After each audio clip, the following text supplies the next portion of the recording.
automatically then. So welcome to a little talk about 3 different flights, each of which have not quite gone according to plan. They range from relatively benign through to somewhat more severe.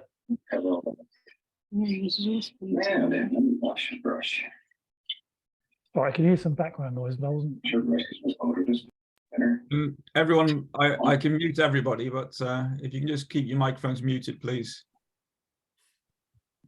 That's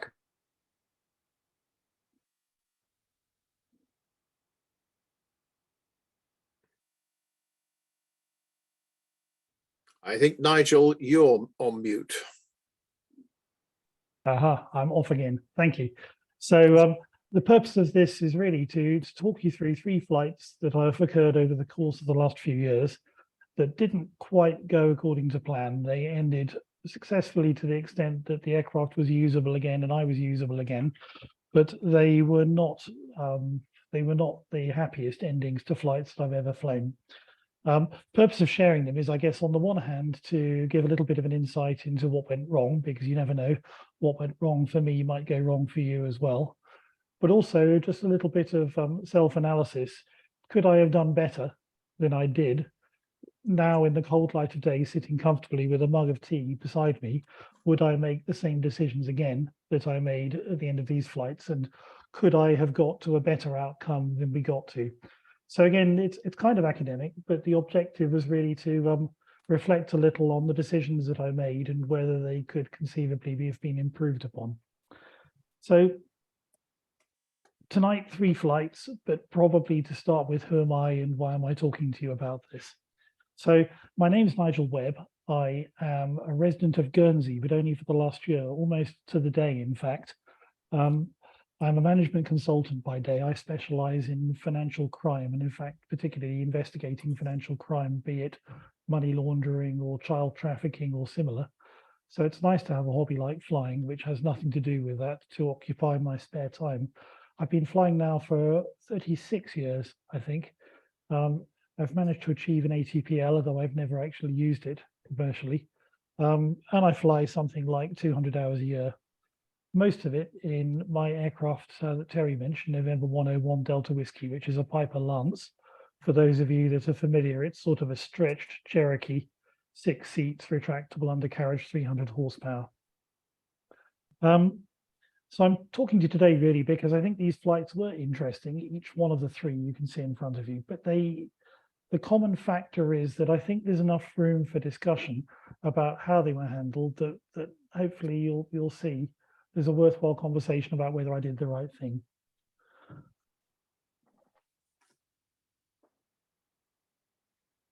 This is the aircraft that I've been talking about. Of the 3 flights, this is the aircraft which features in 2 of them.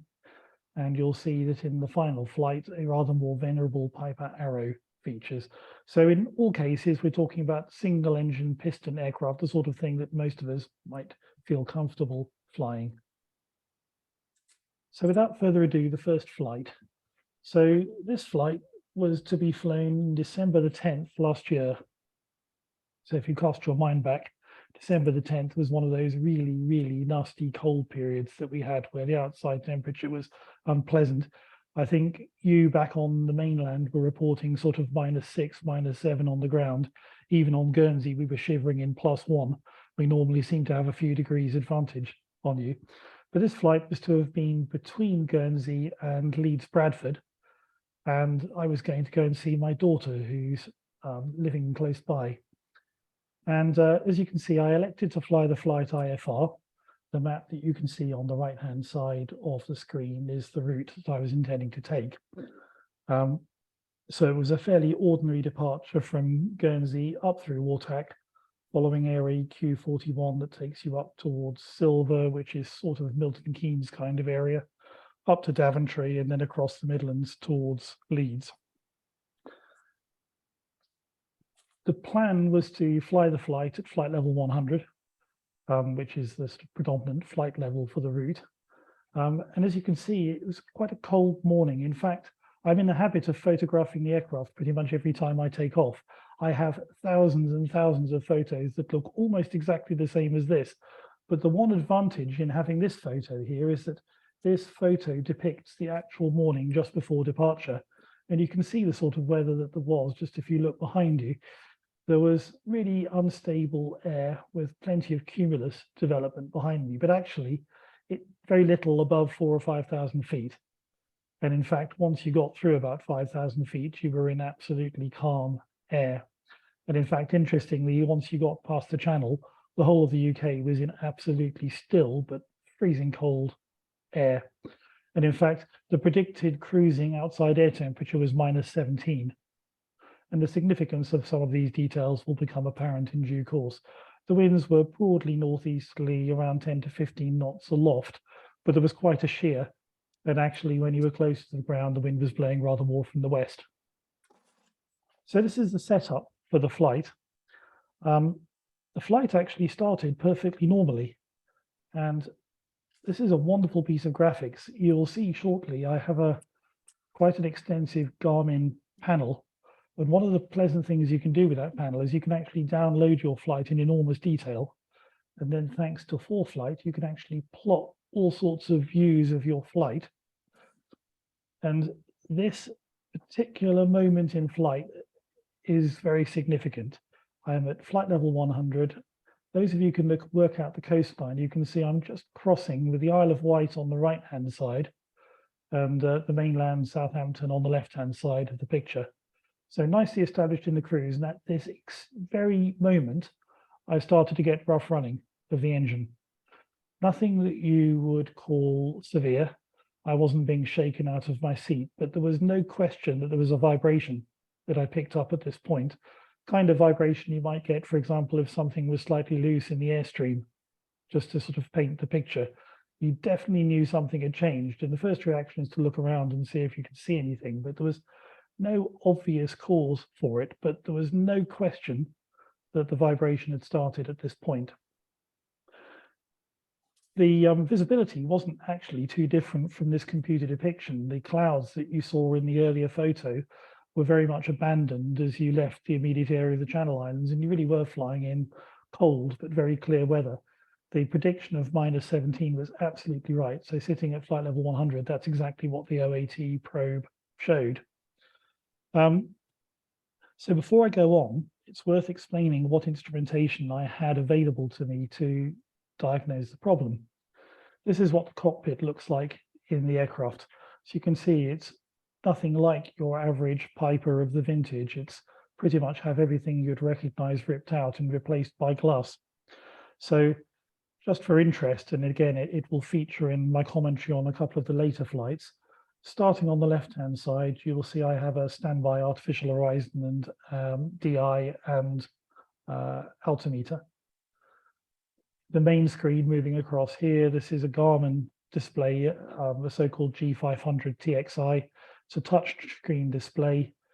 You can see it now in full PFD mode. So there's a flight director and AI above, speed tape on the left, altitude on the right, and underneath it an HSI.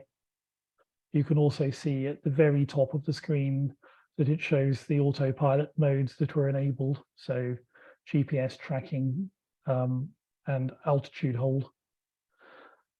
Moving across to the right here, primary navigator. This is another Garmin device, a GTN 750. It's a WAS-enabled GPS navigator. To the right of that, one of the slightly older GNS 430s. This is a GNS 430W, which is the variant that also has WAS enabled on it. And then below both of these is the Garmin autopilot system. And this is driven finally by this third artificial horizon. So you can see down here, which is a Garmin G5. For reasons best known to Garmin, despite how lovely this display is, the large display won't actually drive the Garmin autopilot. So you're compelled to have a second G5 display to drive the autopilot, but they're all connected to one another.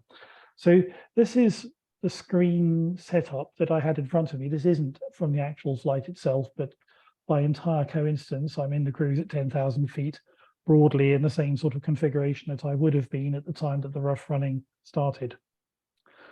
Now, one of the things that the Garmin display provides, although you don't see it in this particular display setup, is full monitoring of each of the cylinders in the engine. So in fact, if I move one slide forward, you can see this is a cutout of exactly what the Garmin engine display shows. So you can see at the top, in addition to a conventional oil pressure and oil temperature display along with a fuel flow, we've also got then EGTs for each of the 6 cylinders and CHTs for each of the 6 cylinders. This again is taken from an entirely different flight, and it shows essentially a normal cruise sort of power setting. You can see the RPM is set to 2400, which I normally cruise at. At that level, it's not turbocharged, so the throttle will be fully open. Typically, I get about 21 or 22 inches of manifold pressure at that kind of setting. It'll cruise along at about 13.5 gallons an hour. So you can see that in addition to all the conventional displays, what's really interesting when you have a rough running engine is the ability to be able to see the individual cylinders. Now, if you can picture, when I flicked onto this screen immediately after the rough running started, what I was presented with was something which looked almost identical to this, except that where you see cylinder 2, both the EGT and the CHT were simply showing nothing. So I had 5 columns and a gap where cylinder 2 should be, which is interesting. It almost immediately tells you clearly you have some problem. In my experience historically, when you get no indication whatsoever on one particular cylinder, it's more likely to be a sender issue than it is to be the actual cylinder itself. But on this occasion, with rough running, not having any reading for either EGT or CHT for one cylinder was a clue. So what I did, without disclosing what eventually the problem was at this stage, was to just push the mixture forward slightly. And what I found was even advancing the mixture very slightly brought back the EGT and CHT for that cylinder. Not quite to be, as you can see here. Here you can see that the tops of both the EGTs and CHTs are more or less in a line. What I noticed was that if I just advanced the mixture slightly, I brought back columns 2, but at slightly lower values than all of the other cylinders. And what was also interesting was that the rough running stopped as well. And so I progressed for probably 15 seconds, and then these 2 cylinders dropped off again. And I found that there was a sequence by which I could gradually advance the mixture. I would get the cylinder back, and then after a few seconds, the cylinder would fall back to being 0. And I ran out of mixture. In the end, I would be full rich, still with a missing cylinder. So this probably took no more than 1.5 minutes, 2 minutes. It was clear to me that whatever the issue might be, it was a fuel constraint problem to that cylinder. There were no other indications. For example, there were no rising in oil temperature or a drop off in oil pressure to suggest that there might be something more fundamentally wrong with the engine. But nonetheless, there was clearly an issue of some sort. Next thought that crossed my mind was maybe this was an ignition issue of some sort. So I did actually switch each set of mags off in turn with no appreciable effect beyond dropping power altogether. So reverting to both mags on, I was carrying 5 cylinders rather than the usual 6. And in fact, by the wonders of computer graphics, you can see what I did next. So in the middle of the picture is the point at which the rough running started at flight level 100. This period of time here was the time it took for me to do what I've just described to you. And at the same time, coordinating with London Control to drop me out of controlled airspace to make a landing somewhere close. The place I chose was Bournemouth. And you can see what I did. I pulled a fairly sharp left turn and was then in a pretty constant descent right the way down to Bournemouth. And the graphics do it justice, actually. This really is how it felt. It's difficult to tell from this representation, but the approach that I flew was a much steeper approach than you would ordinarily fly. There was none of the sort of 3-degree glide slope. The reasoning was that whilst I still had plenty of power available to me, indicated airspeed had dropped off perhaps slightly. Normally, in a cruise, I will at that sort of level, I would see an indicated airspeed of about 128, 129 knots. It had dropped back to about 115 knots. So it gives you a sense of quite how different it was, but there was no sense that I was without power. So I made it a steep approach into Bournemouth, but I didn't feel that it's not the same scenario as a glide approach. And for reasons we'll discuss, I had concluded at the time that I made the turn that this was unlikely to develop into a complete engine failure, a point for discussion as we move through this. I'm aided on board by having two devices that help me with glide prediction. The Garmin device that you looked at when you saw the cockpit earlier has this thing called Smart Glide. It's a relatively new feature on Garmin devices. Smart Glide shows you, as you can see by this pictorial yellow ring, how far you can go in the event that you lose engine power. And as you can see, it's adjusted rather than being a pure ring. It's adjusted for terrain as well as for the wind, which is fed to it by the air data computer. So whilst you wouldn't necessarily want to bet your neck on the very, very outer reaches of that shape, it gives some comfort as to whether something is grossly in range or not. So this is the right side of the picture. On the left side, this is a screenshot from a piece of software called 4Flight. You can think of 4Flight as being similar to Sky Demon. I prefer 4Flight because it's rather better equipped for IFR flying than Sky Demon is, but they are in many respects very similar pieces of software. And once again, 4Flight provides a glide ring showing indicatively where you might reasonably expect to be able to glide to in the event of a complete engine outage. So whilst I didn't have a complete engine outage, judging where you are likely to be able to get to using these devices is a fantastic tool to have available.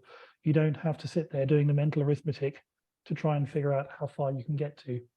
So I don't mind admitting that I looked at both of those before deciding that Bournemouth was well within range, notwithstanding the fact that, as you can see, if I just slip back a couple of slides, at the point at which the rough running started, this is a different perspective, but at the same point, I had plenty of other options available. This is Lyon Solent here, and clearly Southampton is close, Bembridge and Sandown are both close, varying degrees of desirability to each of them, but there is no shortage of places that one could get to. My decision, however, was Bournemouth. I was driven in part by the long runway, the plentiful facilities on the ground there, and I know that there are maintenance organizations there that could take a look at it as well. So all of those things went into the decision-making process, but a diversion to Bournemouth it was. So looking at the facts that I've described to you at the moment, just to summarize, so we'd lost an EGT and CHT reading on cylinder 2. All other cylinders were normal. There was what I would characterize as a slight vibration, very much more like the effect of having something dangling into the airflow than a true engine vibration, but nonetheless, clearly an engine vibration. Noting that that vibration disappeared when the mixture was richened, and so it continued until I ran out of mixture. Then another factor, the reduction in indicated airspeed, something like 10 going on 15 knots reduction. That to me was a good indication that we were losing engine power and not something we wanted to hang around with. Then the last thing, which I haven't disclosed to you so far, which was in that descent going down to Bournemouth, passing through 6,000 feet, there was a sudden surge and the engine returned to normal. All indications absolutely normal, every indication of power fine, no further vibration, the landing was perfectly normal. I still flew one of the steepest, highest approaches I've ever flown, but I had all engine power available to me. I was able to taxi, shut down, everything normal. It's a little bit like those episodes where you have terrible toothache and you go to the dentist, and as you're sitting there in the waiting room, you realize the toothache's completely gone and you feel like a fool. And the thought crossed my mind that I must have forgotten something. But nonetheless, 6,000 feet, there was a surge and suddenly normality was restored. And incidentally, I mean, this photo wasn't taken on the day. I've been a relatively regular visitor into Bournemouth since moving to Guernsey. Bliss Aviation, I can't recommend them more highly. They did a lot for me, including getting hold of an engineer that was available to me at very short notice and got the aircraft moved onto the appropriate apron. So Bliss Aviation, should you ever find yourself passing through Bournemouth, highly recommended. The hospitality and service was wonderful. So enough of the teasing. What was the actual problem under these circumstances? And the answer is one of these things, which is an injector nozzle. And transpires that the injector nozzle on cylinder 2 was partially blocked, not fully, but partially blocked. The chap who sort of looked at it indicated it was probably something like 50% of its normal aperture. And the conjecture, and we can't know this, but the conjecture is that what finally blocked it in its entirety was residual ice, possibly freezing water in the fuel. It's one of these features, I don't know whether people are aware of this, but actually avgas freezes at a much lower temperature than Jet A1. So whereas we're constantly hearing about jet pilots wanting to put additives into Jet A like Prist, it's less common to hear people talking about putting additives into avgas. Now, avgas itself freezes at around minus 57 degrees centigrade. So clearly we were nowhere near the point at which the fuel itself would be freezing.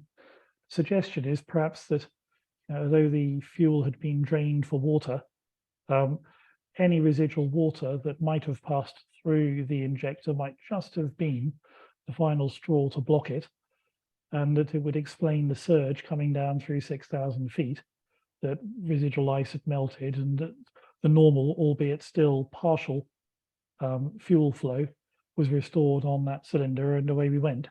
So that's the diagnosis. The question then always is, well, how does an injector get blocked? Isn't there a concern that if you take off again, whatever it is that blocked that injector will block other injectors? There were a number of interesting features around this, and perhaps the final chapter in this book hasn't been written, but I'll share the facts that I'm aware of, and you can draw your own conclusions. So the aircraft had been in annual up until October, and during the course of that annual, pretty much every engine hose had been replaced, and suffice it to say there'd been plenty of disturbance of the hoses around the injectors. The injectors had, I'm told, been washed through or blown through.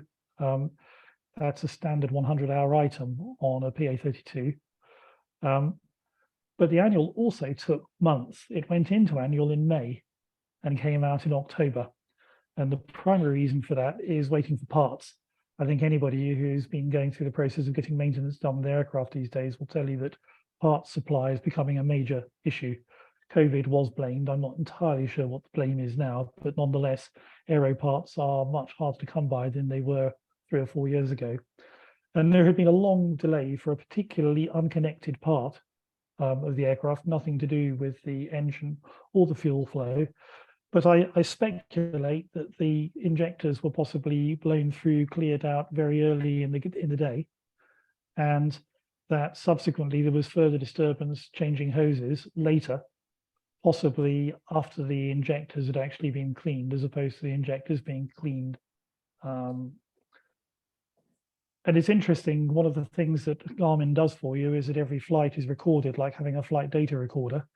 And I could check what the outside air temperature was on every flight that I'd flown since the annual prior to this flight in the beginning of December. And this was the first time, despite the altitudes I fly at, that the aircraft had been in sub-zero temperatures. So the ice theory sort of starts to build up some degree of currency there. But then you have the most interesting piece of all, which is looking back through the paperwork for the annual. Both spark plugs were changed on that cylinder during the annual, which is worthy of note. No other spark plugs were changed. The aircraft has fine wire spark plugs, which is a little bit like buying LED bulbs. The theory goes that once you buy them, despite the fact you pay an awful lot more for them than conventional spark plugs, you pretty much never need to change them.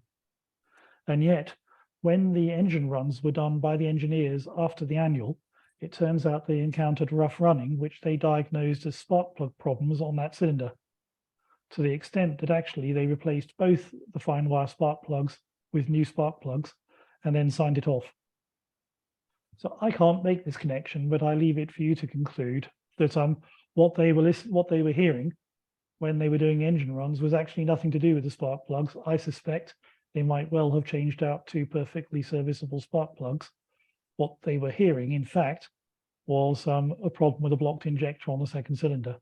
And that injector never really manifested itself till I took off and flew into extremely cold conditions. And then the partial blockage was spotted. What was actually blocking it? Very, very difficult to tell because we're talking about tiny quantities of material. But turns out that hoses to the engine have a lacquer lining to them. And what the maintenance people that looked at it on the ground at Bournemouth said was this looked a little bit like it could be lacquer lining. So speculation to some extent, but it looks like in whatever sequence it occurred, the cleaning of the injectors at the annual, the changing of the hoses at the annual, and then the misdiagnosis, I suspect, of the ground run results after the annual, all gave clues, none of which we managed to put together until obviously you're sitting here wise after the event. So in the event, not a flight that I think even came close to having a tragic outcome. The loss of power was very marginal. And even had the engine not recovered at 6,000 feet, I had plenty enough power to make the approach that I did into Bournemouth. But what do I think about when I think about this flight? I think actually I was onto the idea of a problem with the injectors pretty quickly, armed with the instant information available to me from the Garmin display and what was happening when I was playing with the mixture knob. And in my mind, I had a blocked injector as a diagnosis, which I saw as not being something that was likely to down me, quickly at least, particularly since it seemed to be localized to one cylinder. And so in making the decision to go to Bournemouth, as opposed to perhaps going into Southampton, going into Lyon-Solent or somewhere similar, I think that it's a defensible choice. But if I'd been wrong, and subsequently all 6 other cylinders had become blocked by the same material, it would have been a rather more exciting arrival into Bournemouth, and arguably I could have been criticised for a long glide when there were plenty of much shorter glides available to me. So I think for me, those are the key points of that flight, and I'm intending to leave time at the end. I would very much appreciate thoughts and feedback. Another question which we're going to come back to in the third and final flight is descent profile. When you know you've got a problem, I think staying high generally is a good idea. And something that the temptation, which you see that I succumb to turn left and immediately descend into Bournemouth, arguably it would have been better to stay aloft, got over Bournemouth, and then managed my descent over Bournemouth or over wherever I was going to land, rather than trading height in quite so quickly. So thoughts that I have when I think about this flight, I think if I were doing it again, I would proceed to the overhead of Bournemouth and I would gently descend with the benefit of all of that altitude, rather than, as you can see by the diagram on the right, stolen shamelessly from flight radar. That is probably not what I would do going forward. So a learning point for me. But as you can see, lots of questions one could ask about that flight. Next up is this flight. Now, this flight comes before I had all of that expensive Garmin kit in the front of the aircraft. And so you can see the quality of the mapping is slightly less, but this is nonetheless a trace of a flight which took place on the 1st of December. Clearly, December is an unlucky month for me. I should go to bed on the 1st of December and get up in January. But December the 1st, 2017, it was a flight to Cologne, Bonn, the big airport, from Cranfield. And the purpose of the flight was to go and see the Christmas market. So lovely flight, again, IFR. And if I show you, because I'm, as I said, in the habit of taking pictures. This is from the cruise in that flight. Flight level 90 was the cruising level for that particular route. And it's from an IFR pilot's point of view, a dream, because you're looked after all the way there. You get handed from London to Brussels, hand you over to various German controllers, and you arrive. The timing of the flight, as you can see, was we were planning to arrive about 5:30 local. And the reason for that is that somebody needed to be collected from school before we could take off. So you can see how these things gradually form. This was a flight that possibly in an ideal world you'd carry out during daylight. Like most private pilots, my night flying tends to be sporadic. And so I would probably by choice land and take off during the day. But nonetheless, this was the situation we found ourselves in. And this indeed is what the day looked like. You can see the moon, which is I think what I was probably trying to take when I shot this photo. But because it was an iPhone, the moon looks about the size of an atom. But nonetheless, what you can see is this is us at flight level 90, and you can see the kind of cloud that was below us. It's a stratus layer. It doesn't totally do it justice, the picture, but it's a relatively thin layer. And in fact, in between those folds in the cloud, you can actually quite clearly see the ground. What we're not looking at here is some sort of 7,000-foot deep stratus layer. The stratus layer was probably 1,500 feet, if that, in depth, and went down to possibly around 2,500 feet above the ground. So you can see that the whole flight would be carried out substantially in the gin clear air, and there would be a short trip through cloud on arrival. Now, this is what the aircraft looked like at the time. The same aircraft I just showed you, but as you can see, significantly less sophisticated panel. But the reason for dwelling on this is because this panel has some bearing on what happens next. So I'll walk you through it briefly. Some things are still the same. The GTN 750 is Garmin's leading navigator at the moment. GNS 430W next to it, so two WAAS equipped GPSs, conventional flight director and AI, conventional altimeter, conventional instruments in most respects, in fact, except for this thing here. Some of you will be familiar with this. This thing is from a company called Aspen, and this is an Evolution 1000. And you can see in essence what it tries to do. It's a primary flight display. You can actually buy two of them and put them next to one another, and one of them will provide navigation for you and the other will provide primary flight display. I only bought one, and in fact, it was a complete plug-in replacement for conventional instruments that were there before, the old King HSI, and in fact, the AI that you can see here was originally in the position that that was. I thought this was fantastic. Lots of good situational awareness. It had terrain showing on it, as well as actually a 3D view of the world outside, which is nice. Perhaps a gimmick, but certainly a pleasant display. And of course, it starts to get you away from concerns about vacuum pump failure because this stuff is all solid state. So it's attractive, particularly if you are flying IFR and at night. Why is this significant? Well, it's significant because this is what happens when you lose pitot-static, it turns out, on an Aspen display. In other words, you might think from anybody that's done any kind of instrument training at all, that pitot-static has absolutely nothing to do with your AI, and indeed it doesn't. But it turns out that a number of these rather cheaper EFIS displays actually use the pitot-static system to help them to establish their picture of which way's up. And on these early Evolution 1000s, if you lose pitot or static, then this is what appears in your display. In other words, you lose both the attitude, but you also lose your DI, HSI. And indeed, this is exactly what happened to me. So I was vectored fairly wide. This unfortunately, the graphics are not as good because the system was older, but this is where the runway is. This is me coming in. And around about now, the controller started to send me. But I was incredibly low priority going into Cologne, not least because I was going to be landing on a different runway from the bigger boys, but there was some degree of desire to keep me out of their way. So I was starting to be sent on some extremely long vectors, and the controller thought he was being very helpful by descending me very slowly. So he did, and he descended me into the tops of the clouds. No big deal, these clouds are not particularly thick. There was no prediction on the day that there would be ice in these clouds, but it turned out that there was.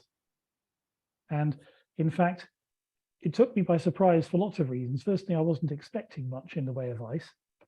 But secondly, only a very small amount of ice started to accrete. You could see it on the leading edges, like a light frosting, a hoar frost almost. And similarly, for those of you that have experienced it, you get that kind of slight salt and pepper kind of look on the windshield, not what you'd call a thick sheet of glazed ice, but just hoarfrost, that kind of thing. Not the kind of thing you would think that would normally cause you to lose pitot static. And I had pitot heat on as well. And as usual in the walk around, I'd switched the pitot heat on and touched it with my hand, so I knew it was working. So I was genuinely taken by surprise when I lost pitot static rather, and that I appeared to have ice when actually no ice was expected. Outside air temperature was around 0, so in principle ice could be there, but there was nothing that was predicted. But I think the thing that really got me was suddenly losing my instruments. So if I take you back to the page I showed you before, because it gives you a rather better image, I've lost both of these. These have a big X across them. I've lost this temporarily because when the static goes, particularly if it's intermittent, you tend to find that the altimeter unwinds and winds up again, particularly if the pitot and the static is compromised. So I had a brief period during which this was X'd out and the altimeter was somewhat unreliable, but certainly wasn't moving. No DI, of course, but a very nicely available AI. So keeping the aircraft pointing in the right direction up and down wasn't really a problem. Altitude was slightly uncertain, although you can't see it on here. The GPS does display GPS altitude, so you have some kind of a proxy for it. But fundamentally, you're missing DI. You're relying on the wet compass to provide directional information. Plus the track that the GPS is showing you. Like many people, I fly track up. I appreciate that's a debate that some people have about north up or track up. I can tell you from personal experience, when you lose your DI, flying track up is quite helpful because it gives you a very immediate view of whether you should be turning left, right, or otherwise in a way that arguably north up you need to think about rather harder. So what I did was I made a pan call. I described the fact that I was, I'd lost some instrumentation and that what I wanted was some abbreviated vectors and an early descent. And you can pretty much see the point at which that happened, and I was given an immediate turn towards the field and in fact descended and quickly was out of cloud and was able to land. Now, a factor I've missed is that you will be aware, I think most pipers have an alternate static, and the way you get to that alternate static source is that you reach underneath the instrument panel, roughly level with where the control column goes in, and there's a little sort of metal switch. It's not very well engineered, so much so, in fact, that it turns out to be really quite sharp. And if quite quickly you're looking to select alternative static, as I was, you cut yourself on it. So there I am with two big red X's in front of me, slightly unreliable instruments, and a bleeding finger. All terrible stuff. But what's also interesting is that whilst the altimeter, of course, recovered pretty much instantly from having the alternate static source, all of these EFIS systems take a certain amount of time to reestablish themselves. So the two big red X's remain stubbornly there right the way down to landing. Again, never a problem, never a danger. The cloud base wasn't low, and once dropped below cloud, it was easy to see the approach lights to the runway and to head for it. And again, with the static port open, or the alternate static port open, it was relatively easy to establish altitude. But you can see again how it quickens the pulse. And I think in particular, the concern that I had not expected ice at all, that I'd certainly not expected the small amount of ice that did get picked up to do anything to my pitot-static system, particularly with the pitot heat being on. I had not understood that losing pitot-static would lose the PFD, because somewhere in the sales spiel, nobody had mentioned, and I certainly hadn't acquired the idea, that losing pitot-static would cause me to lose both of those instruments. I think I knew that there would be a very slow recovery of the PFD when I got pitot-static back. But I don't think it had really dawned on me quite what it took to revert from a failure of that instrument. And again, if I had my time again, I would certainly have practiced, had I kept that cockpit configuration, far more with that display covered up, simply flying GPS tracks and with the artificial horizon, because it was a mode of reversion that I don't think I planned for.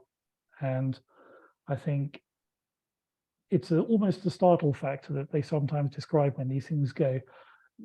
It's difficult to describe how in the darkening cloud, suddenly getting two big red X's where your main instruments are, that has an effect on you. And there's certainly a slight panic that comes with it.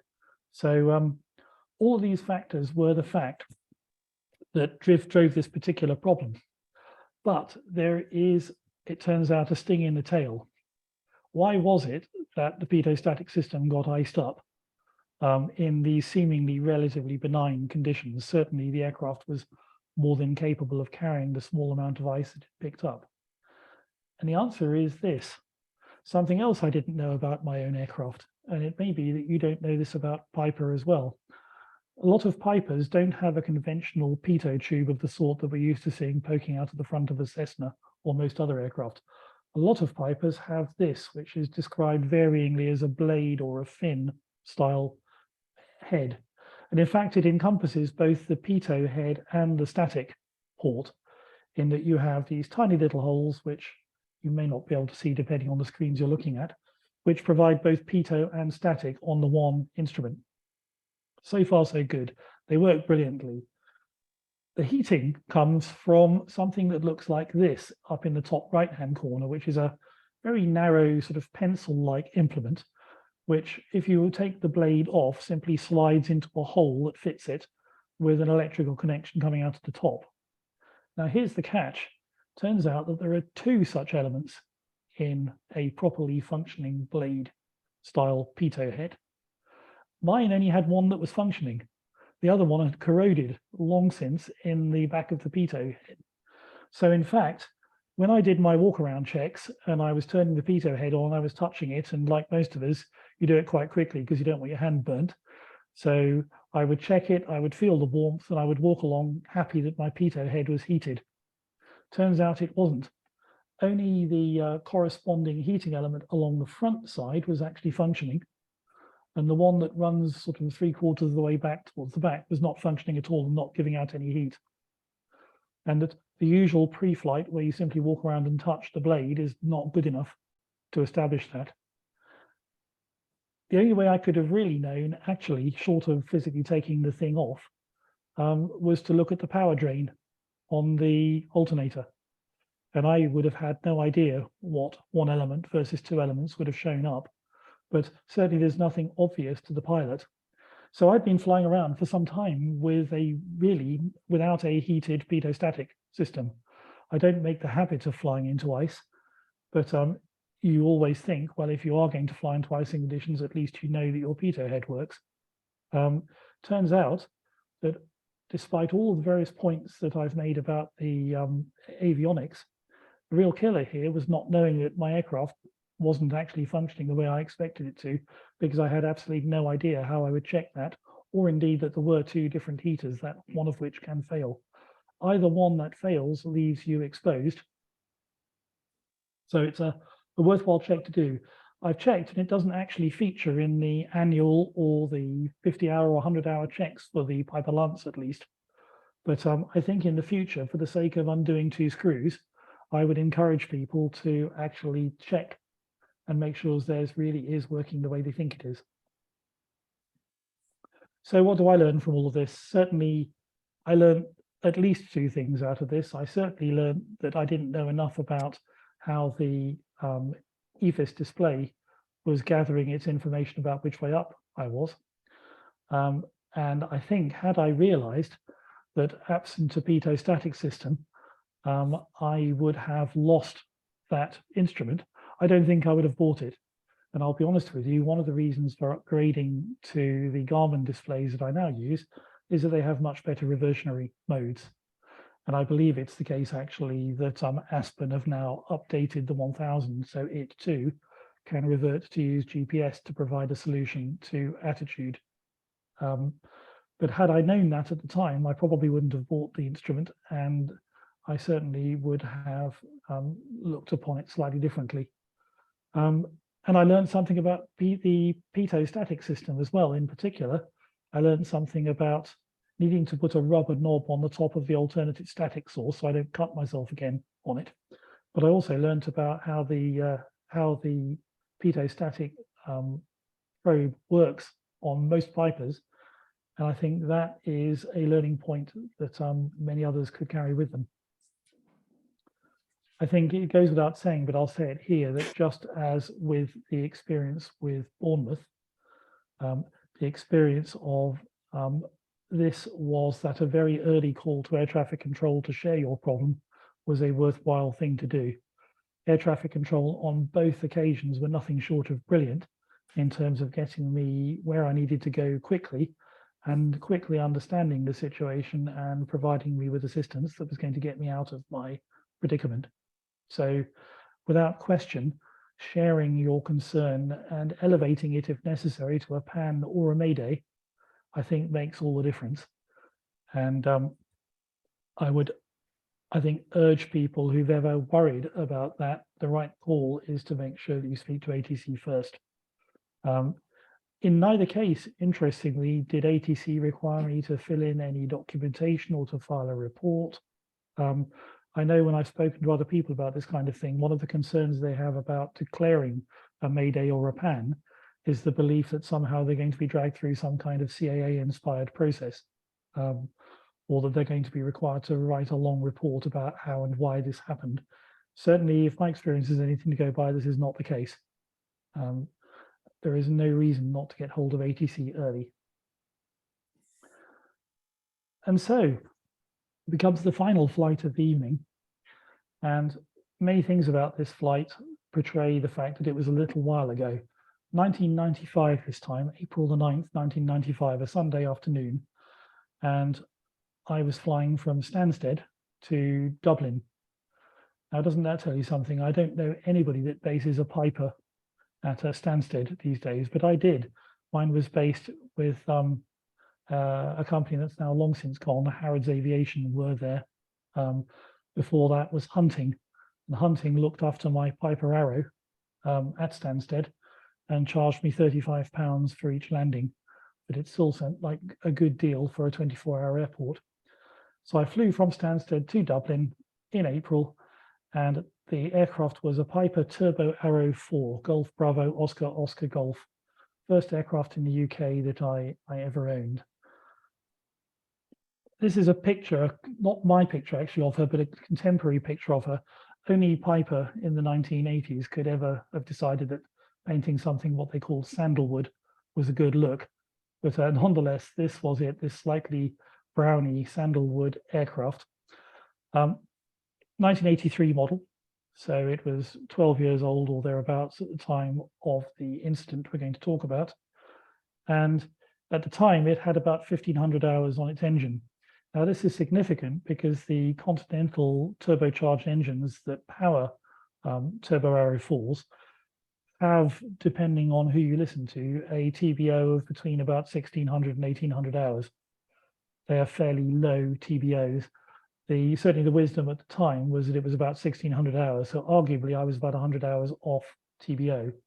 That said, compressions were good. There was no abnormal oil consumption, no noises, rattles, or anything of this sort. So from an engineering point of view, there was nothing to lead anybody to believe there might be a problem. But on paper, 1,500 hours on a turbocharged engine in an Arrow is the sort of time we start to think about overhauls or replacements.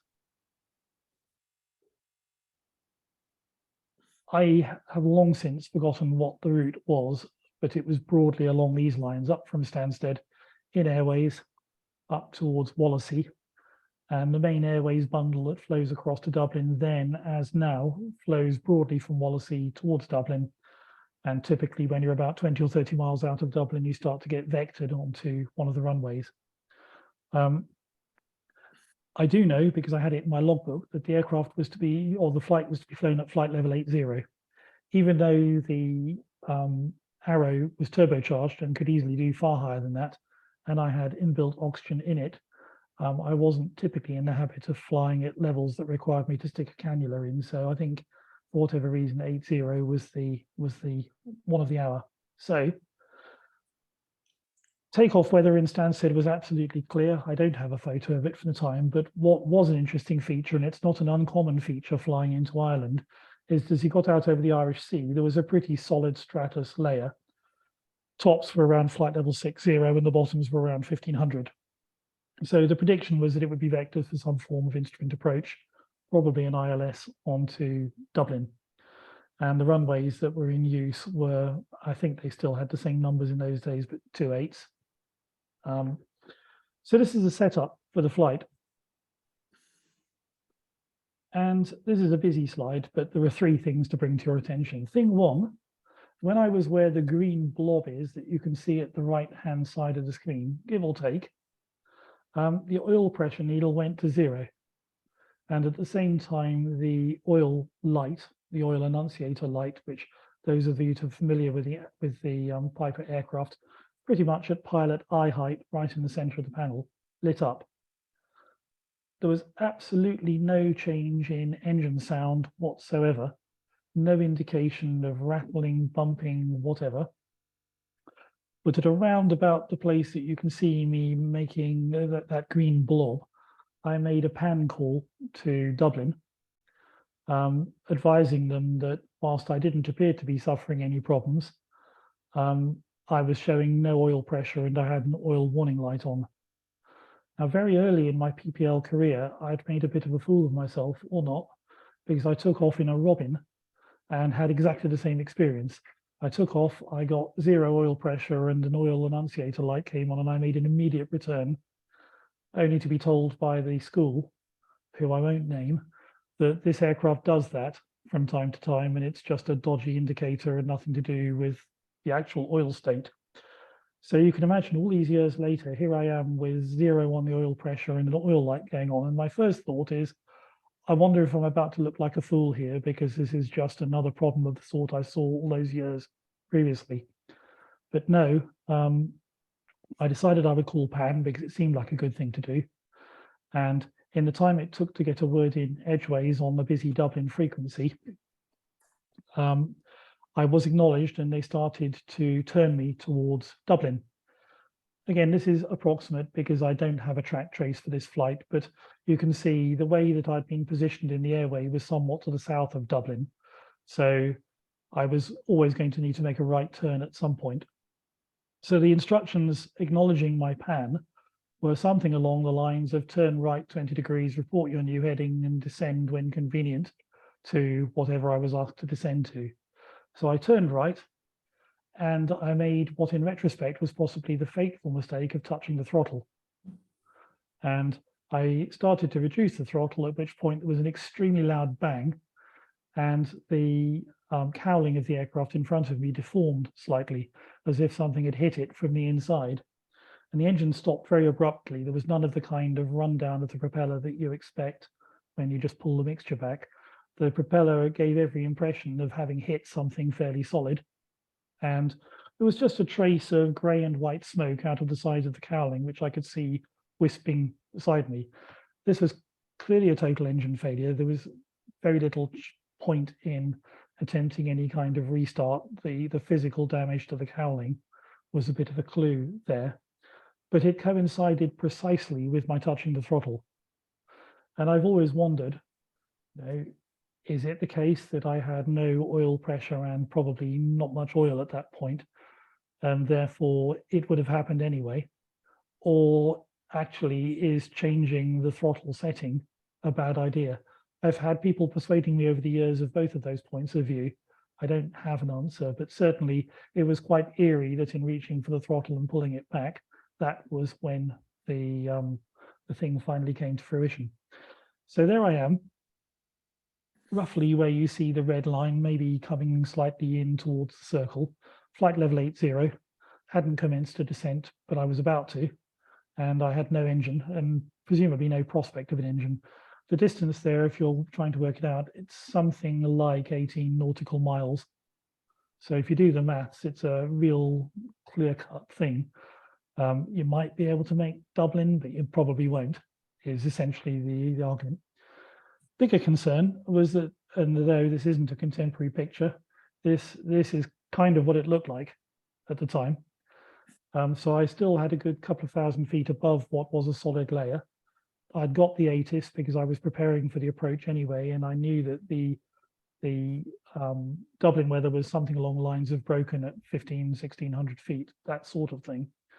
But it was a fair expectation that between 6 and 15, trying to pull off the slowest glide I could, or rather the best glide I could, I was going to be spending a chunk of time in that layer with what would be gradually slowing down vacuum instruments. I had no standby horizon. I don't have a photo of the panel that I can share, but it was a extremely conventional for the 1990s clockwork panel.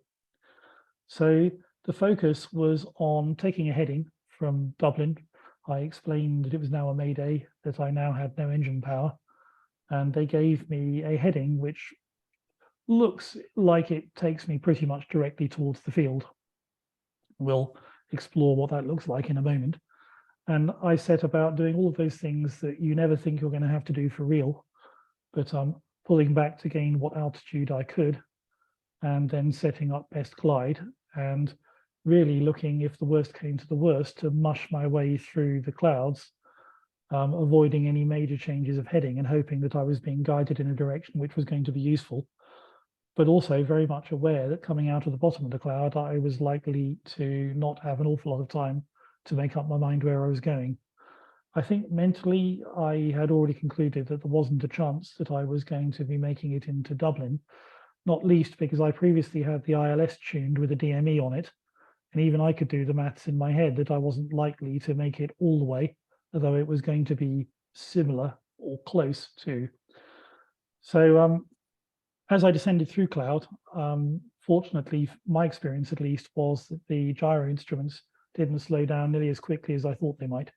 And in fact, my experience is that the AI was still pretty decent, going right the way down through the cloud. So what could have been quite a heroic, very few instruments kind of trip actually was not nearly as heroic as it could be.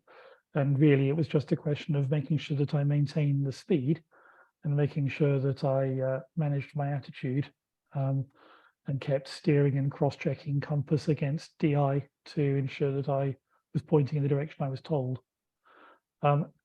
As I was descending through the cloud, Dublin ATC, again, to return to how good ATC are under these circumstances, called out various different places they thought I might want to consider landing. They called out as I crossed the coast. They called out that there was a small race course close to my position, but they were hesitant, I think, in terms of exactly which direction they were going to point me in. And in fact, as they started to talk about which direction I could go for the race course that I couldn't see, I started to break out of the bottoms, probably 2,000 feet rather than 1,500, 1,600. And this is the area that greeted me, taken from Google Maps. Now, clearly the fields have changed slightly, but in fact, it was relatively easy to pick out the field that I finally came down in, even all these years later. So you can see this is the runway that I was going to be heading for up in the top left of the picture. ATC, as it transpired, had actually brought me up somewhat short, but I think probably well advised. Even though some of this building was not there back in 1995, there was still plenty of stuff and a motorway that you wouldn't have wanted to interfere with. So I think they were bringing me towards, but not necessarily to the airfield. The little thing you can see here is a racing track of sorts, but as you can see, extremely small. So when I came out of cloud, I was broadly in this orientation, looking for a field. At the time, this field, the one that I ended up in, was actually very low green crop rather than what you see. And in fact, also crucially, you're going to see this in a moment when I show you a slightly closer up picture. That field today, at least, appears to be with ridges running along it broadly north to south. In my day, as it were, the ridges were broadly east-west.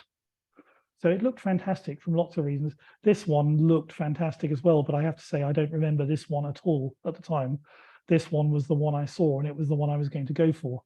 Now, those with good video monitors and good eyesight will also spot these things, these little flecks in the field, and I didn't. So let's have a better look at that field for a moment. This is what it looks like close up, and you can see what these flecks are. They're in fact telegraph poles going across the field. In fact, it's remarkable when I look at it now. I'd chosen the only field in the area that had any form of telegraph poles in it, but I picked it, and in the event landed broadly in this direction, coming to a halt about here.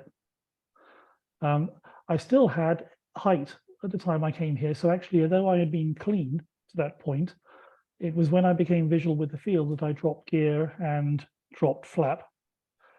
Both relatively easy to accomplish. With the arrow, there is nothing of the sort of Aztec with its hydraulic pumps or anything of this sort. Dropping the gear was relatively fast and easy, as was dropping flap to lose the height I needed. And I came to a halt here, and in fact, this is a contemporary picture, not taken by me. It's the only picture I have of the scene. But you can see this last telegraph pole then goes across, and you can see where I am relative to the poles here. You can also see the crop was not particularly high. It's probably the height of maybe 3/4 of the tire diameter of the main gear. And you can also see possibly, although it's a very poor quality picture, that it was possible to simply land along the line of the crop. So in fact, the aircraft came down, as you can see here, entirely undamaged, albeit in the middle of a field. And it's a matter of regret to me that there would have been many ways that one might conceivably have got the aircraft back out again, but the preferred route for the insurance company was to take the wings off, put it onto a low loader and ship it back to Stansted, which is what they ultimately did with it. Turns out that the other feature that you couldn't possibly predict was that just to the south of this picture is a truly horrible council estate.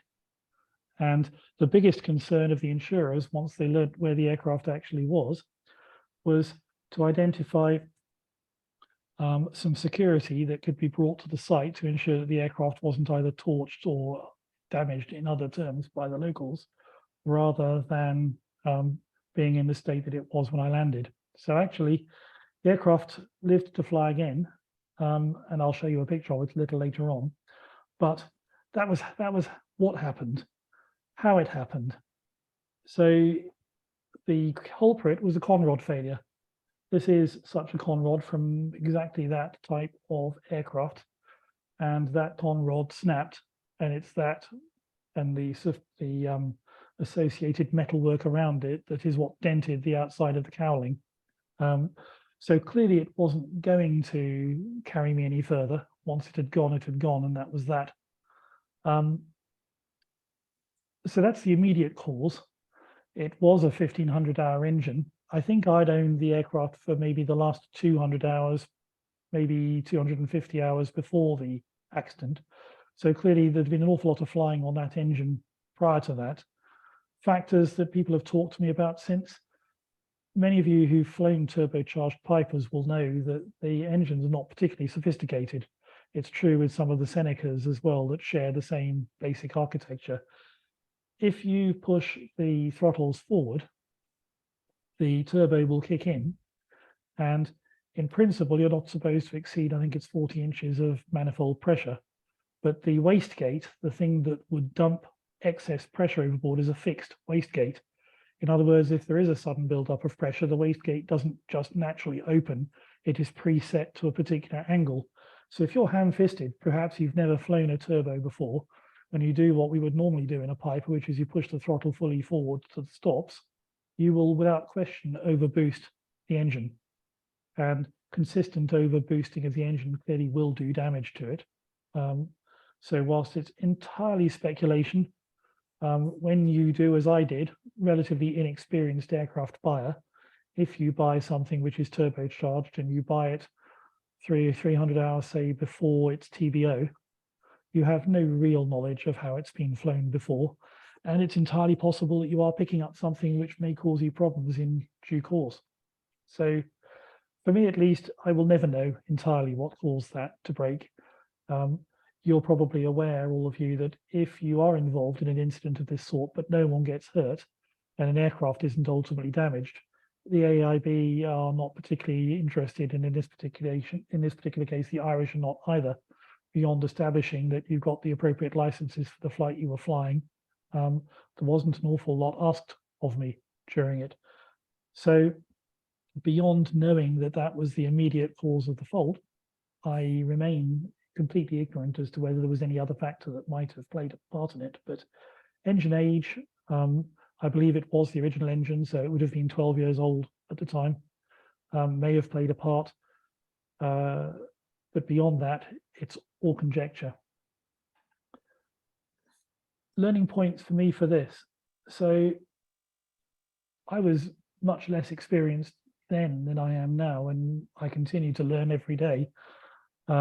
But I think for me, I have subsequently heard said by many people that many engine failures occur following changes in power settings and engine configurations. So if there is any doubt about an engine, delaying changing power setting, keeping whatever height and configuration you're in, or getting somewhere safe and then changing power settings is probably a better idea than, as I did, turning towards rescue and starting a descent. And you would think I would learn, but if I take you back to my Bournemouth experience, I did exactly the same thing again, which is that there I was at flight level 100. I could conceivably have progressed to the Bournemouth overhead and done all of my descending there, safe in the knowledge that if the engine had quit, I would have always been in a position to make a glide approach to the field, but I didn't. So why I find these particular sessions interesting is that when you do stop and think about some of these, you realize actually that we are prone to making the same mistakes. And I think if I had my time again in both of these incidents, I would be more inclined to stay high to the extent it was possible, get to where I needed to get to, however close that might be, and then manage my descent overhead rather than both descending and progressing towards my target, not 100% certain that I'm going to have engine available to me the whole way there. Use ATC, a bit of a mantra of mine, as you'll gather. Altitude really is your friend. And in my case, I think like many, PFLs are, if you're not careful, that thing you do when you do your two-yearly flight with an instructor, or in the FAA world, your flight review. And there's a tendency not to do too many of them if you're not careful in between times. And I certainly fell into that slot. I'd even instructed ahead of this time. So I thought I was pretty good at them, but it had been probably a year or three since I'd done a PFL at the time that this actually happened to me.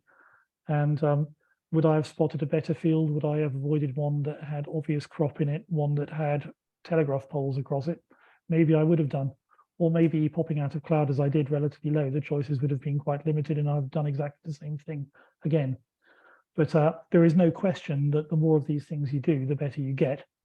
And although it worked out fine for me, I think as everything in life, there's always a mixture of skill and luck, and there was certainly a heavy degree of luck in the outcome being the way it was for this particular flight.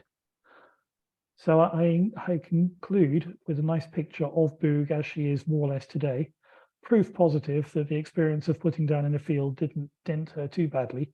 I think the cowling's probably new, and the paint job is certainly new, and a huge improvement on the horrible sandalwood that Piper painted her. But nonetheless, as I understand it, still happily in use, and though I've not clapped eyes on her since, I would love to sit in the cockpit one of these days.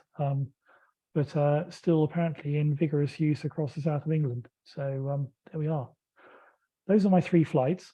Hopefully you have enjoyed the experience of following along on them without the benefit of actually having to sit in the cockpit. I would be delighted to stop sharing my screen and answer any questions or observations that people might have. So I will do that now.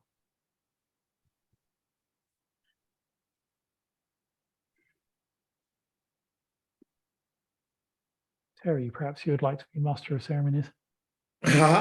Well, if you're out there, unmute and ask a question, go ahead. But just while you're thinking about the question you might ask, I was reading 2 days ago an accident report from the United States where a beach bonanza took off from Kennedy Airport, had an indication of no oil pressure, which turned into an engine failure. They descended prematurely, quite early, and they didn't make Westchester Airfield, which they were diverting into, crashed in some trees, and both were killed. And another accident report released by the CAA a couple of days ago was a Piper Aztec, which was coming back from the 2K when it had an engine failure just over the Essex coast. The pilot decided to continue on to Wellesbourne Mountford, where he was based, rather than taking an early diversion, and he came down in a field. So a lot of the things that Nigel was talking about are absolutely on the button today. Now, I see there's some messages in the thing, and for some reason, Mike, I can't get at the messages. I wonder if you could... I can see the messages, actually. So should I just go through the ones that are there? Yeah, good thinking. So Rob says, as a relatively young pilot on your way to Dublin, how did you maintain a healthy mental state after your engine quit? I have to say, it's very funny, and I've spoken to others. There's a friend of mine who recently had an engine failure in an Arrow and got away with it. His experience was the same as mine, which is that on the day, I think adrenaline keeps you going. And I have to say that it didn't really strike me until I was sitting in a hotel bed in Dublin that night, quite how unpleasant it had been. It haunted me for a few days after that. But actually, those of you that know me better will know that the only real effect it had was I started buying twins. So my next aircraft actually was a Baron and then a Cessna 421. So I ignored the advice that the purpose of a second engine is to carry you to the scene of the crash. So the genuine, honest response was, at the time, I decided a twin was the way to go. I had a twin rating already. It was just a question of buying the aircraft, and I did several thousand hours then on a combination of the Baron and on the 421. And in part, it was because I was carrying family around, and the immediate response to something like the Dublin event was that a twin was a responsible, safe way to go. Now, of course, I live on an island where every flight involves flying over water, and I'm in a Piper Lance, so go figure. Clearly, the message out of this is that whatever lesson I learned, it didn't last very long. Either that, or I am less risk averse than the price of avgas and the 170 litres an hour that the 421 used to burn. The story that I do have, though, on a similar point relating to mental health, though, relates to dunking courses. Before I did my first Atlantic crossing, I went on a course by a company called Andark down near Southampton, and they run these courses that they run for helicopter pilots and passengers of people going out to oil rigs. And they basically put you in one of these helicopter simulated dunkers, chuck you underwater, and you have to practice escaping in cold salt water with the lights turned out. And I am not a small chap, and I was put next to somebody who was even bigger than I am, and as it turns out, even less competent at getting out of a dunker than I was. And it is, I think, the nearest to death experience I feel I've ever had, because it felt like the time spent upside down underwater waiting for my colleague to get out of the dunker so that I could get out seemed to last forever. And I was just about to breathe in a lungful of water when the divers next to us seemed to spot it and we were yanked out of the water. But that I have found that I've lived with is far more traumatic, actually, than any flying experience. And I still occasionally have nightmares about being trapped underwater in the dunker in a way that I just don't have nightmares about forced landings or things of that sort. So my long-winded answer to a short question is that actually it was a short-lived shock. I don't think that it traumatized me in quite the way that one might imagine it would have done.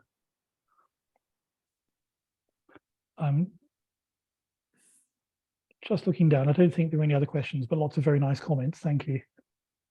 There's one about practicing PFLs on simulators just come in, Nigel. Oh, yes. Sorry, I do see that. Matt Schumann, yes. I don't know that there is a single generic answer to that.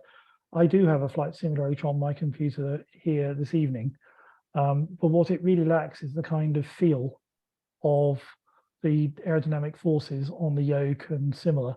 And my experience, I think, with flying PFLs in any kind of low power maneuver is that actually, if in effect, the yoke is a little bit like an angle of attack indicator. And the yoke is telling you by its position relative to your arms, whether you're entering close to a high angle of attack and a potential stall or not. None of which, in my experience of kind of private flying simulators, you really get that same sort of feedback. So I think it's perhaps good for going through your drills, but perhaps not so good in terms of the feel of the aircraft. And that feel, I think, is quite important and definitely worth practicing in the real thing. But all practice is good practice. Alistair Tennant asks an interesting question about insurance post-accident. So it's really interesting that, again, my experience was that I'm not comparing like for like, because the next aircraft I insured was a Baron, which is clearly a different prospect than a Piper Arrow.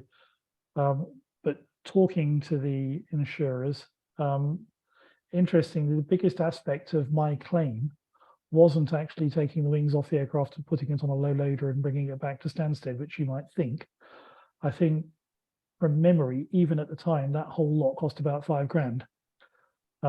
The biggest cost was that the farmer whose field I landed in probably had his best crop ever, because his entire field, despite you will see the pictures, the field was untouched by me. The farmer's crop was essentially bought by the insurance company, and it was a cost that has nothing to do with my flying as such, and more to do with a third-party liability. So my understanding actually is that you're allowed an incident of this sort, providing you don't contribute to it yourself, and that the occasional ambitious third-party cost from a farmer or whoever is not materially going to affect your insurance, but your experience may differ. So don't quote me on that, but that was certainly what I was told at the time. I think if I were to make a habit of routinely crashing into fields, that the picture might change, but under these circumstances, it had no effect. I'm seeing someone here, Matt Schumann, also doing a PFL in a pits yesterday with a descent rate of 2,000 feet per minute. It's depressing quite how fast Pipers go down, actually. I think my recollection is that the Arrow goes down at close to 1,000, 1,100 feet a minute, and the Lance is like a brick with no power. So you're easily getting down to 1,500 feet a minute down if you're not careful. I think it's supposed to be about a 1 in 15 glide ratio, but whether you'd really want to put that to the test, I'm not sure. Just reading that comment from Matt about the pits, I remember when I did my first PFL in the pits, and the instructor had said, "I'm going to give it to you on downwind." He said, "You have to react immediately." And as I got on downwind to get on the runway, he closes the power on me, and I went, and he said, "Too late." And it was as quick as that. Yeah. I mean, it's certainly one of these things where speed is important, but likewise, you can quickly do the wrong thing as well. So there's it's where the practice comes in, isn't it? The more you practice, the more you're more likely to do the right thing. But as you've seen, I think we're all capable of replicating a mistake, and the mistake that I think I replicated, even as recently as Bournemouth, was the feeling that keeping height is a good thing. And I think I'm going to have that tattooed on my forearm now, so that should it ever occur again in any form, I will not be rushing to descend.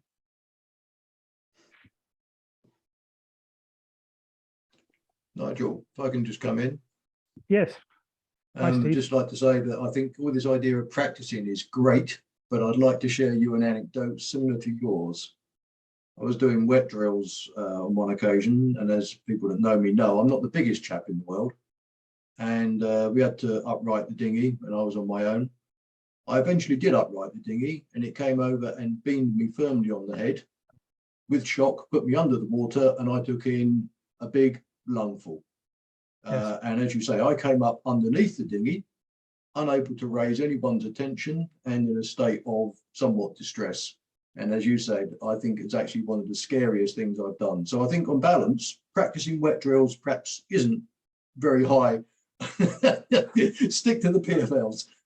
Yeah, I have to say I completely agree with you. It's possibly out of the scope of this talk, but I mean I raised it because genuinely it's the single most frightening thing I've ever done in my flying, and it was in a swimming pool. So what can you say? Likewise. I think yeah, it's I would recommend it, but I think what it does give you is a rather more realistic sense of whether, when you're crossing the channel for your trip to Latuke, whether you really could haul yourself into a dinghy in anything other than very, very modest seas.